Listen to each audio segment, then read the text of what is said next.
On the 7th of July, 1944, a lone woman pedaled a worn bicycle along a dusty, sun-bleached track ascending into the Vercors Massif in southeastern France, the air thin and smelling of pine and dry earth. To any casual observer, perhaps a farmer in a distant field or a German patrol vehicle grinding up the incline, she would have appeared as just another local, her face etched with the weary resilience of 4 years of occupation, a simple scarf covering her hair against the harsh alpine sun. Her movements were economical and practiced, suggesting a life of physical labor, yet the true nature of her presence in that specific location, at that specific time, was a matter of the highest strategic importance to the Allied war effort. This woman was not a French civilian named Pauline Armitage, the identity her forged papers proclaimed. She was Christina Skarbek, a Polish aristocrat turned preternaturally gifted operative for the British Special Operations Executive, known within that clandestine organization as Christine Granville. The bicycle was not merely transportation but a component of her cover, its state of disrepair a carefully considered detail, and her destination was not a village market but a rendezvous with the fractured and desperate leadership of the Maquis, whose armed resistance was the critical precursor to the imminent Allied invasion of southern France. The strategic problem confronting the SOE's French section in the summer of 1944 was one of immense complexity and extreme urgency, a delicate and dangerous equation of geography, politics, and military necessity. The primary Allied invasion of Europe had successfully taken place a month prior in Normandy, but a second, crucial amphibious landing, codenamed Operation Dragoon, was scheduled for the 15th of August along the coast of Provence. The success of this southern invasion depended heavily on the ability of the French resistance to sow chaos behind German lines, to disrupt communications, sabotage rail lines, ambush reinforcements, and prevent the Wehrmacht's 18th Army from effectively repositioning to counter the beach landings. The Vercors Massif, a natural fortress of limestone cliffs and deep valleys, had been designated as a key staging area for the resistance, a place where parachute drops of arms and supplies could theoretically equip a small army of partisans. However, the German response had been swift and brutal, culminating in a massive airborne and ground assault that had decimated the Maquis forces in the Vercors by late July. The network of resistance was not broken, but it was shattered, its leadership scattered, its morale plummeting, and its communication with London sporadic and unreliable. Conventional military intervention was impossible, and the existing SOE networks, or circuits, were themselves under extreme pressure from Gestapo counterintelligence operations that had become ruthlessly efficient. What was required was not another soldier or a shipment of Sten guns, but a singular, extraordinary asset capable of operating with near-total autonomy, a human catalyst who could move through the treacherous landscape of occupied territory and the even more treacherous landscape of interfactional resistance politics to reconnect the severed lines of command and restore a coherent, operational capacity before the Dragoon landings became a catastrophic failure. The adversary was not a single entity but a multi-layered and deeply entrenched apparatus of control, a sophisticated ecosystem of repression perfected over 4 years of occupation. At its apex was the Geheimstaatspolizei, the Gestapo, headquartered in major cities like Lyon, under the infamous command of Klaus Barbie, but its operational tendrils extended into every town and village. Their methodology was a clinical application of terror and intelligence gathering, relying heavily on a network of French informants, or indicateurs, motivated by greed, ideology, or coercion. They had systematically dismantled prior resistance networks by exploiting basic human weaknesses, turning captured agents through brutal interrogation at facilities like Montluc prison, or by threatening their families. The Gestapo's intelligence was complemented by the Abwehr, German military intelligence, which focused on monitoring Allied communications and troop movements, and the collaborationist Milice Française, a paramilitary organization composed of French fascists who were often more zealous and cruel than the Germans themselves, possessing an intimate knowledge of the local terrain and populace that made them exceptionally dangerous. This security apparatus did not just react to resistance activity, it actively sought to penetrate and manipulate it, running complex deception operations and employing agents, provocateurs, to sow discord. The operational environment they cultivated was one of pervasive paranoia, where a friendly conversation in a cafe could be a prelude to arrest, and the most innocuous stranger could be an informant. To survive, let alone operate effectively, required a level of tradecraft, psychological fortitude, and intuitive judgment that few individuals possessed, as the slightest deviation from the carefully constructed norms of civilian life could trigger a cascade of suspicion, investigation, and ultimately, capture and execution. The solution proposed by the leadership of SOE's F section in London was as audacious as it was unorthodox, a direct reflection of their doctrine of finding unconventional answers to seemingly insurmountable problems.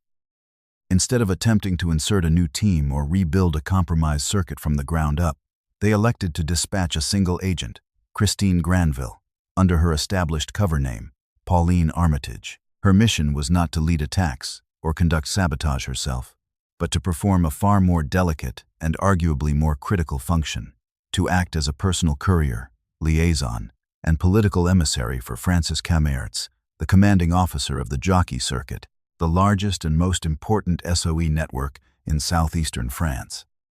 The plan's logic was rooted in the specific nature of the problem. Communication equipment was vulnerable to direction finding, and written messages were susceptible to capture.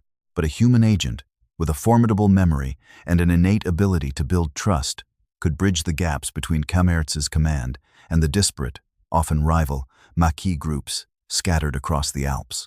The obstacles were staggering. Granville was a woman, and while this could sometimes be an advantage for maintaining a low profile, it was a significant liability in the hyper-masculine and often violently competitive world of armed partisan leaders.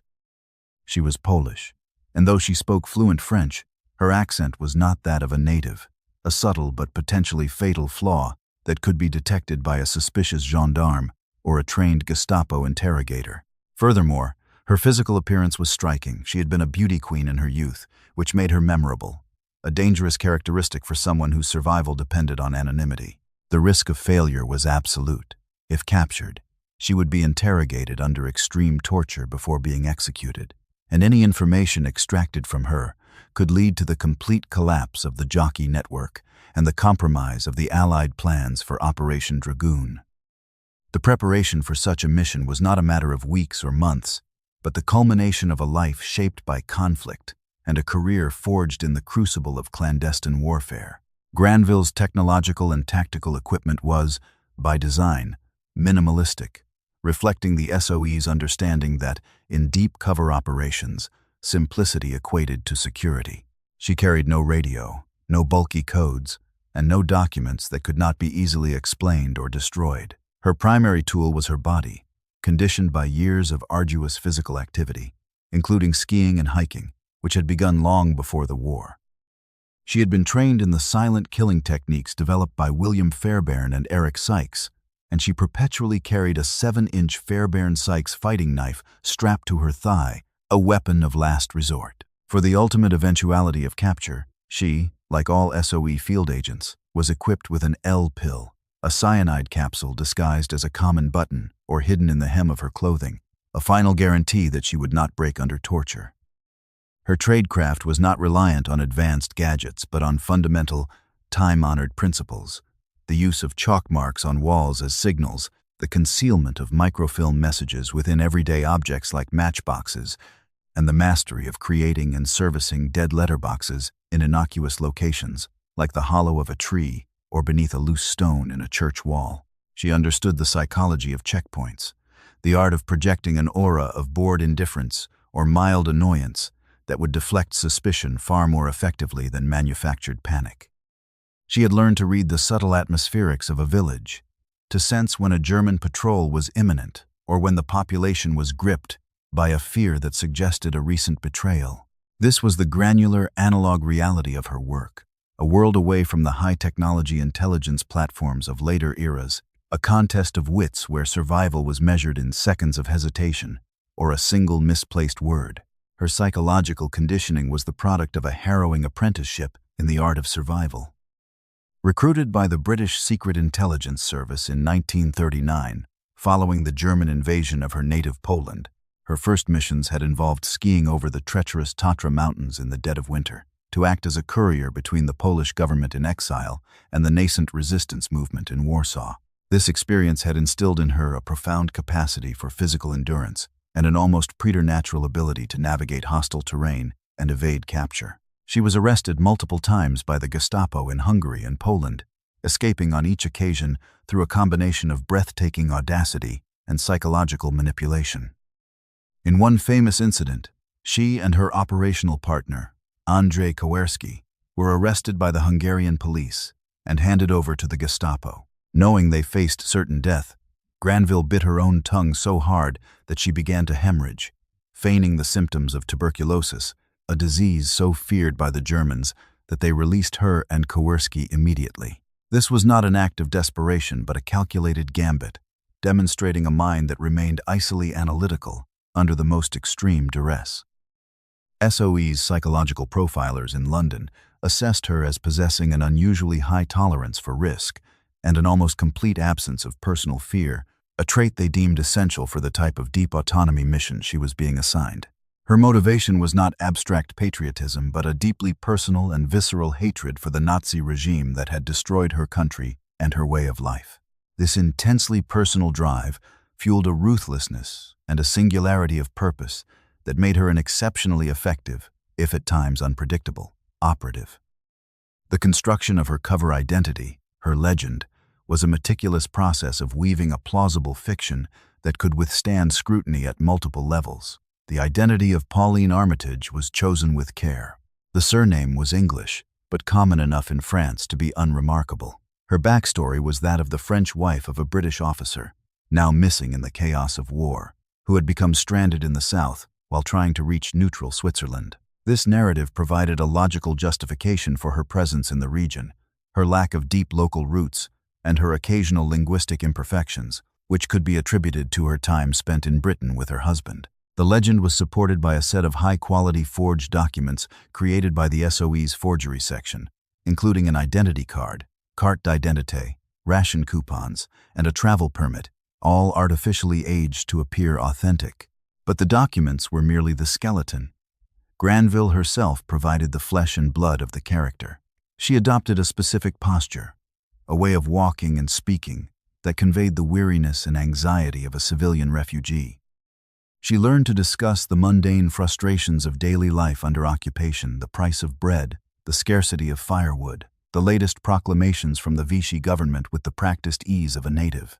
She understood that a successful cover was not just about having the right papers, but about inhabiting a persona so completely that it became second nature, a psychological armor that protected the operational core within. This deep immersion into her legend was a mentally taxing exercise, requiring constant vigilance and the suppression of her true personality, a state of sustained cognitive dissonance that was one of the hidden burdens of clandestine work.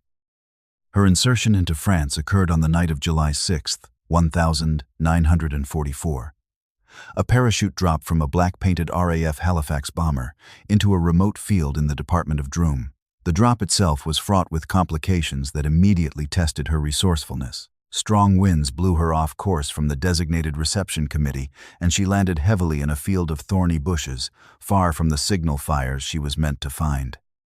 Alone in the darkness, her first task was to dispose of her parachute and jumpsuit, burying them meticulously to erase any sign of her arrival, a physically demanding task performed with the urgency of knowing that German patrols would scour the area at first light.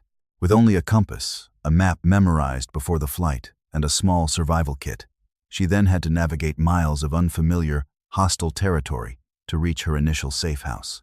This phase of the operation, the immediate aftermath of insertion, was one of the most vulnerable for any agent. She was disoriented, without local support, and carrying the psychological weight of having crossed the final threshold from the relative safety of England into the active war zone. Her first interactions with the French populace were a test of her cover and her nerve. She approached a remote farmhouse, not as an Allied agent, but as the refugee Pauline Armitage, asking for water and directions, carefully observing the farmer's reactions, listening for any hint of suspicion or sympathy in his voice, knowing that a single wrong word could lead to her betrayal. Over the subsequent weeks, Granville became the vital connective tissue of the jockey circuit, a ghost who moved across the rugged alpine landscape on bicycle, on foot, and by infrequent local trains.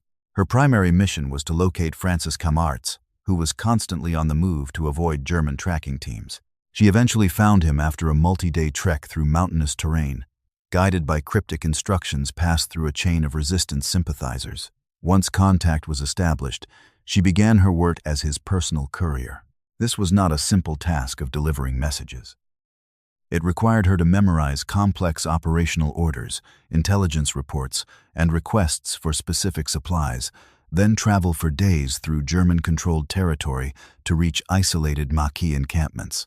At each destination, she faced a new set of challenges. She had to navigate the complex and often hostile internal politics of the resistance, where Gaullists, communists, and independent local leaders frequently distrusted one another more than they did the Germans. Granville, using a combination of the authority vested in her by Covert and her own considerable powers of persuasion, acted as a mediator and diplomat. She would listen to their grievances, assess their capabilities, and deliver London's instructions with a firmness that belied her civilian appearance. In one notable instance, she was tasked with convincing a garrison of Polish conscripts, forced into service with the German army and guarding a strategic mountain pass, to defect to the Maquis. She approached their outpost alone, spoke to them in their native Polish, and appealed to their sense of national pride, successfully persuading several dozen of them to desert, bringing their heavy weapons and ammunition with them, a significant intelligence and propaganda victory that was achieved without a single shot being fired. The operational tempo escalated dramatically as the date for the Dragoon landings approached. Granville's courier runs became more frequent and more dangerous. She organized parachute drops of weapons and supplies, standing in dark fields with small reception committees, using coded flashlight signals to guide the Allied planes to the correct drop zone, always aware that the sound of the aircraft engines could attract German patrols. She moved between safe houses, the attics of sympathetic farmers, the back rooms of village priests, even, on one occasion, a shepherd's hut, high in the mountains, never staying in one place for more than a night or two. The psychological strain was immense. She lived in a state of constant, heightened alertness, her senses attuned to the slightest sign of danger. The unfamiliar car in a village square, the sudden silence in a crowded cafe, the overly inquisitive stranger. Sleep was a luxury, often interrupted by the need to move at a moment's notice. The isolation was profound. Though surrounded by people, she could never fully trust anyone. Her operational identity, a secret she guarded with her life. Her existence was a paradox. She was at the very center of a vast military undertaking, a critical node in a network that stretched from the French Alps to the highest levels of Allied command in London. Yet she was, in her daily reality, utterly and completely alone, her survival dependent entirely on her own wits, courage, and the fragile legend of Pauline Armitage. The climax of her mission, the single act that would cement her legend within the annals of the SOE, occurred on the 13th of August, 1944, just 2 days before the Allied landings. Francis Covert, along with 2 other senior SOE agents, Zan Fielding and a French officer, had driven to the town of Digne for a clandestine meeting. Through a calamitous series of events, including a routine German roadblock and a betrayal by a double agent, all 3 men were arrested and taken to the local Gestapo prison. Their capture was a catastrophic blow. Covert was the architect of the entire resistance strategy for the invasion. His knowledge was encyclopedic, and his execution would not only decapitate the jockey network, but would also render years of painstaking work useless at the most critical possible moment. The men were interrogated, and their execution was scheduled for the following morning. When news of the arrests reached Granville through a frantic resistance messenger, she did not panic or attempt to organize a frontal assault on the prison, a suicidal course of action that would have failed and resulted in a massacre. Instead, she conceived and executed a plan of such astonishing audacity that it defied all conventional logic of clandestine operations. She located 2 million francs from a recent parachute drop, stuffed the currency into a pair of saddlebags, and bicycled directly to Digne. She then walked, unarmed and alone, through the front doors of the Gestapo headquarters. Her target was not the prison guards, but the mind of a single individual. Through her intelligence network, she had learned the identity of the man who held the prisoner's fate in his hands, an intermediary who worked with the Gestapo, a Belgian collaborator named Albert Schenk. She demanded to see him, presenting herself not as a resistance agent, but as Pauline Armitage, the wife of Francis Camarts. When she was brought before Schenk, she began a master class in psychological warfare. She informed him, with an air of absolute certainty and authority, that she was not only Camarts's wife, but also the niece of the British General Bernard Montgomery, a complete and brilliant fabrication. She then laid out her argument with cold, unassailable logic. She explained that the Allied armies had already landed in the south, a slight exaggeration of the timeline, but plausible enough to be terrifying, and that the liberation of Digne was a matter of hours, not days. She described in vivid detail the fate that awaited collaborators like him at the hands of the vengeful Maquis, who were already, she claimed, drawing up lists for summary executions. His life, she told him, was worthless. Having established the threat, she then presented the solution. She pointed to the saddlebags and explained that the 2 million francs were his if he arranged for the immediate release of the 3 prisoners. More importantly than the money, she offered him a guarantee of protection from the British government after the war, a chance to escape the retribution that was surely coming. The confrontation in Schenk's office was a high-stakes psychological drama played out against a backdrop of imminent violence. Schenk was a man caught between 2 collapsing worlds. He was a collaborator, but he was also pragmatic enough to understand that the German war machine was failing.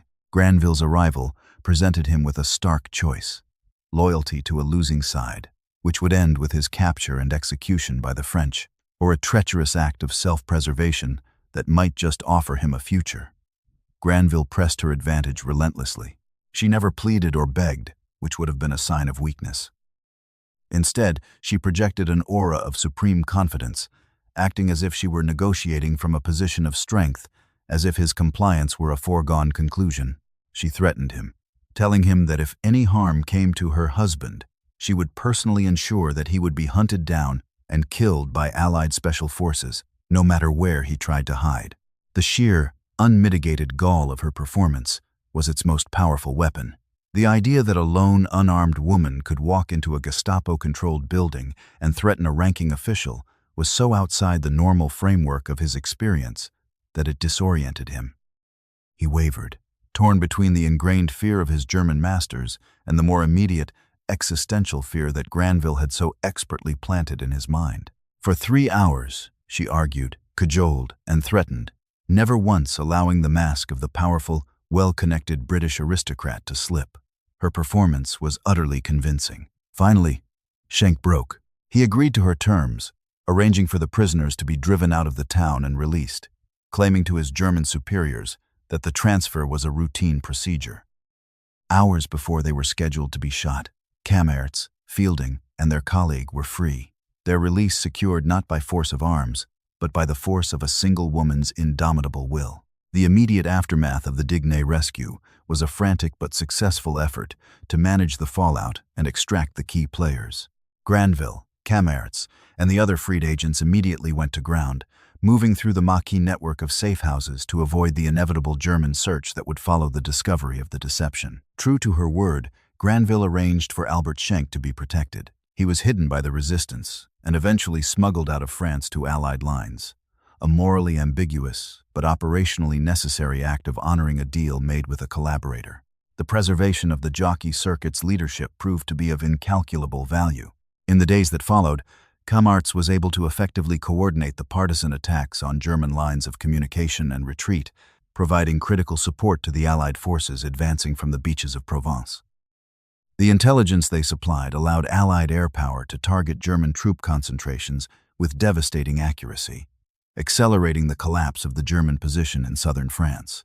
The operation demonstrated, in the most dramatic terms possible, the disproportionate impact that a single, highly skilled operative could have on a major military campaign, validating the core strategic doctrine of the Special Operations Executive. It was a testament to the idea that in certain contexts, courage and cunning could be more powerful than battalions and bombs. In the long term, the consequences of the operation rippled outwards, affecting not only the strategic landscape, but also the lives of those involved. For the Allied command, the success of the Jockey Network, in support of Operation Dragoon, reinforced the value of investing in clandestine and irregular warfare lessons that would influence the formation of post-war intelligence agencies and special forces units around the world. The political and diplomatic repercussions were complex. The decision to protect a known collaborator like Schenck raised difficult ethical questions within the Allied coalition, highlighting the often uncomfortable moral compromises that are inherent in the conduct of secret intelligence operations. For Christine Granville, the experience was both a crowning achievement and another layer of psychological scarring.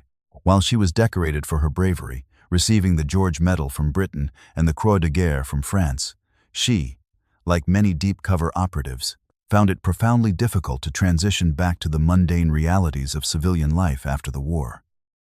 The constant adrenaline, the life-or-death stakes, and the sense of profound purpose that had defined her existence for 5 years were gone, replaced by a world that seemed gray and devoid of meaning.